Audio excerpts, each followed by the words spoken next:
तो हेलो दोस्तों, स्वागत है आपका हमारे YouTube channel science revive centre पर। मैं शिवरतन प्रजापति। आज हम लोग कक्षा 8 का गणित देखेंगे, जो अभ्यास 1A से स्टार्ट करेंगे। ठीक है, तो इसमें हम आपको कुछ चिन्हों के नियम बता देते हैं जिसको आपको याद करना जरूरी होगा और आप उसको देख लेंगे। ठीक है, और फिर इसके बाद हम बताएंगे आपको कक्षा 8 का प्रश्नावली अभ्यास यानी कि 1A। ठीक है, तो इसमें कुछ चिन्ह परिपाटी के नियम होते हैं और परिमेय संख्या के बारे में आप जानते ही होंगे। नहीं जानते हैं तो हम आपको एक बार और बता देते हैं।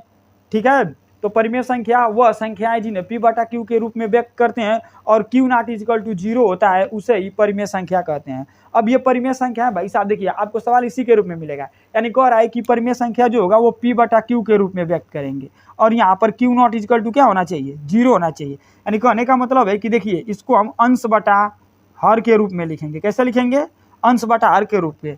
ऊपर वाले को अंश कहते हैं, नीचे वाले को हर कहते हैं। ठीक है, अब देखिए क्यू नॉट 0 का मतलब हर का मान कभी भी 0 नहीं होना चाहिए, वही परिमेय संख्या होगा। अगर हर का मान 0 हो जाएगा तो वो परिमेय संख्या नहीं होगा। इसीलिए एक प्रश्न आता है, प्रश्न बढ़िया प्रश्न यहाँ पर आता है कि मतलब नियम है कि कहा जाता है कि सभी परिमेय संख्याएं भिन्न होती हैं लेकिन सभी भिन्न परिमेय संख्या नहीं होती है। तो इस बात को कैसे साबित किया जाएगा, आइए हम आपको बताते हैं। तो क्या कह रहा है पहला नियम कि सभी परिमेय संख्या भिन्न होगा लेकिन सभी भिन्न परिमेय संख्या नहीं होगा। कैसे नहीं होगा? तो देखिए पहला नियम, जब सभी परिमेय संख्या भिन्न होगा, इसका मतलब कि अगर हम 2/3 लिखते हैं तो ये p बटा क्यू के रूप में है, और p बटा क्यू के रूप में है का मतलब कि ये परिमेय संख्या भी हो गया और प्लस आपका ये भिन्न भी हो गया।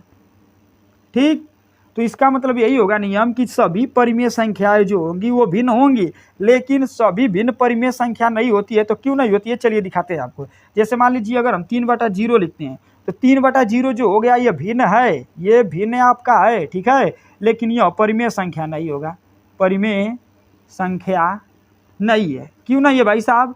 क्योंकि परिमेय संख्या कहता है कि इसके हर का मान 0 नहीं होना चाहिए, लेकिन भिन्न में ऐसा कोई नियम नहीं है। भिन्न का मान आप 0 लिख सकते हैं, तो 3/0 भिन्न हो गया लेकिन यह परिमेय संख्या नहीं होगा। तो इसीलिए ये आपको कंडीशन याद रखेंगे। ठीक है, कि जितनी भी भिन्न परिमेय संख्याएं होती हैं वो भिन्न होती हैं लेकिन सभी भिन्न परिमेय संख्या नहीं होती है।